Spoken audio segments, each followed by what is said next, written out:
দর্শক, এবার ৭ কলেজ শিক্ষার্থীদের ৬ দফা এবং ৪ ঘন্টার আলটিমেটাম কি আছে এই নিউজে আমরা বিস্তারিত জানবো। নিউজটি প্রকাশিত হয়েছে যমুনা টিভিতে। ৬ দফা বাস্তবায়নের দাবিতে ৪ ঘন্টার আলটিমেটাম দিয়েছে ৭ কলেজের শিক্ষার্থীরা। দাবি মানা না হলে কঠোর কর্মসূচি দেওয়ার হুঁশিয়ারি দেয় তারা। সোমবার ২৭ জানুয়ারি দুপুর ১২টার দিকে ঢাকা কলেজের কেন্দ্রীয় শহীদ মিনারে সংবাদ সম্মেলন এমন আলটিমেটাম দেন শিক্ষার্থীরা। এ সময় ঢাকা বিশ্ববিদ্যালয়ের প্রশাসনকে ক্ষমা প্রার্থনা ও প্রো-ভিসির পদত্যাগ দাবি করেন তারা। পাশাপাশি ২৪ ঘন্টার মধ্যে স্বতন্ত্র বিশ্ববিদ্যালয়ের রূপরেখা প্রণয়ন করার দাবি করেন তারা।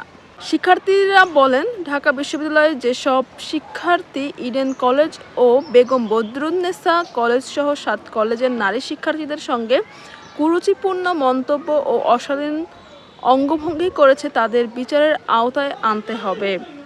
এছাড়া ঢাকা বিশ্ববিদ্যালয়ের সঙ্গে ৭ কলেজের একাডেমিক এবং প্রশাসনিক সম্পর্কেও চূড়ান্ত অবস্থান ঘটাতে হবে ২৪ ঘন্টার মধ্যে। শিক্ষার্থীদের দাবি অনুযায়ী ৭ কলেজের স্বতন্ত্র রূপরেখা প্রণয়ন করতে হবে।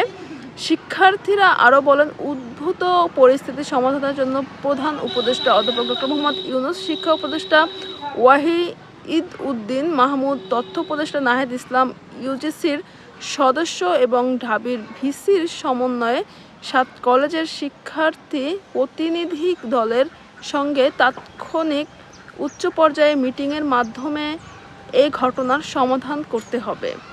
এর আগে রোববার রাতভর ৭ কলেজের আন্দোলনরত শিক্ষার্থী ও ঢাকা বিশ্ববিদ্যালয়ের শিক্ষার্থীদের মধ্যে ধাওয়া পাল্টা ধাওয়া রণক্ষেত্রে পরিণত হয় রাজধানীর নীলক্ষেত এলাকা।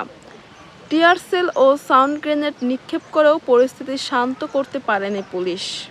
নিয়োজিত করা হয় কয়েক প্লাটুন বিজিবি। পরে ভোররাতে পরিস্থিতি শান্ত হয়। এ ঘটনায় বেশ কয়েকজন শিক্ষার্থী আহত হয়েছে। দর্শক, এই নিউজ নিয়ে আপনার মতামত থাকলে সেটি কমেন্ট করে জানিয়ে দেবেন।